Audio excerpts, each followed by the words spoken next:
On a very wet road here at Pembrey in South Wales, the cars for the Retro Rallycross final prepare to do battle. It's a really eclectic mix, everything from Mark 1 and Mark 2 and Mark 3 Escorts up to 6R4s with Minis, Novas, Astras thrown in for good measure.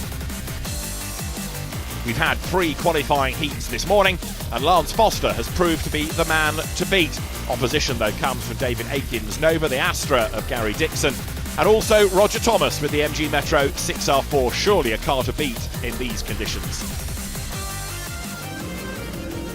4 laps in prospect then for the final. Lance Foster is the man on pole, with him at the front David Aiken and then Gary Dixon. Kevin Feeney will line up on row 2 alongside Paul Easterbrook. Then you've got Ray Morgan's Mark 3 Escort, Roger Thomas, who gets a time penalty given the 6R4's advantage, and then Simon Hart's Mark 1 Escort, Paul Smith in the Polo G40 lines up alongside. Grid is formed, we're racing. Good start is made by David Aiken from the middle of the front row. Roger Thomas storms through in the 6R4, being careful with all that grip not to swap people aside as he goes through hatchets, but he runs a little bit wide. Familiar noise that the 6R4 makes, but he's still got traffic to try and pick a way through up the road ahead. Kevin Feeney has made a good start though. He's up to second in the Mark 2 Escort.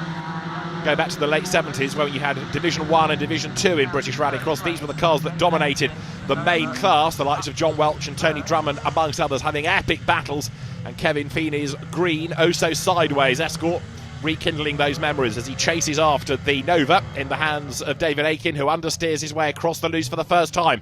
A sideways Feeney is second, third is Lance Foster, fourth is Gary Dixon's Astra, fifth and sideways is the 6R4 there in the hands of Roger Thomas, ahead of double John Button Memorial Trophy winner Ray Morgan in the ex-Mark Lloyd Escort, and a big slide for the 6R4. It goes one way and then the other. Roger Thomas tries to hang on to a really fishtailing car. Has he managed to do so? Let's see. Yes, he has, but he's lost a bit of ground against the leaders who come through the spray over the line.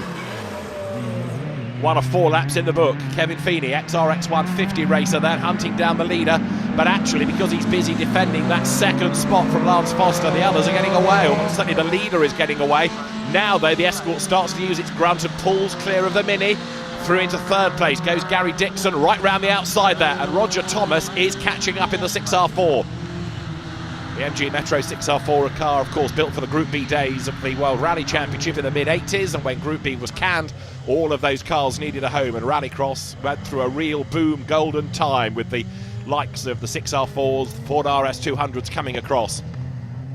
These days they're pretty valuable cars, so you don't see them in action that often, but it's great that Roger Thomas is still hustling on with his Metro 6R4 as he comes now back towards the tarmac section of the circuit. Lance Foster's Mini coming under attack. Lance Foster's Mini over the timing line, under attack from Roger Thomas in the 6R4, and there Gary Dixon closes up to have a look at the inside of Kevin Feeney, but to no avail. The Mark 2 Escort doing what Mark 2 Escorts are meant to do, go sideways, and in comes the power. The Irishman in the patriotic all-green Escort then closes a little bit under braking onto the tail of David Aiken. Paul Smith is ahead of Paul Easterbrook, Polo ahead of Toyota MR2. Paul Easterbrook, the former autocrosser, trying to fight back against the Volkswagen technician Paul Smith, and Simon Hart's immaculate Haynes of Maidstone recreation Mark 1 Escort, harking back to the days of Rod Chapman and John Taylor, goes through as a big wobble for Easterbrook, gets him all wrong heading towards the loose.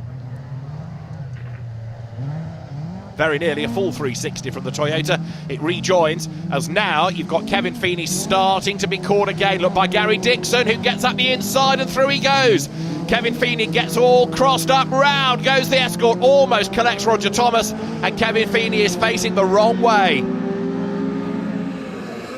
The leader is long gone now. Up front, over the line goes Gary Dixon, but Roger Thomas is still pushing in the 6R4.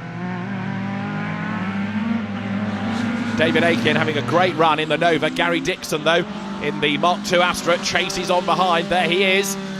But the little Nova has scuttled away up the road ahead. Third, still really charging now is Roger Thomas, getting a bit more confident maybe in these conditions. He's up to third, and he's pushing on. A lap to go. Rallycross, the loose they come now, nose to tail. The extra traction of the 6R4 should help, but of course there's only one line here because of the conditions. So if you go offline, it's wet, it's muddy, it's boggy, it's slow, and Roger Thomas does not want to go there. Dixon defends as Thomas slides his way, goes wide. Look, the gap opens up. He drifts out wide where it's all muddy and boggy, powers his way back onto the road, and he's still in trouble. Look, going from one side to the other as he slides his way back towards the tarmac. The race leader becomes the race winner. David Aiken wins the Retro Rallycross final. Second goes the way of Gary Dixon. And who is going to be third behind us? Out wide again goes Roger Thomas. The 6R4 in real trouble on the last lap. Roger Thomas pushing hard and getting all crossed up at the last corner of Honda Curve. He goes out wide. We'll confirm the result in a moment because he and Ray Morgan came through virtually level pegging. Paul Smith, in the meantime, is fending off Paul Easterbrook. The Volkswagen is only just ahead of the Toyota as they sprint their way up towards the line now.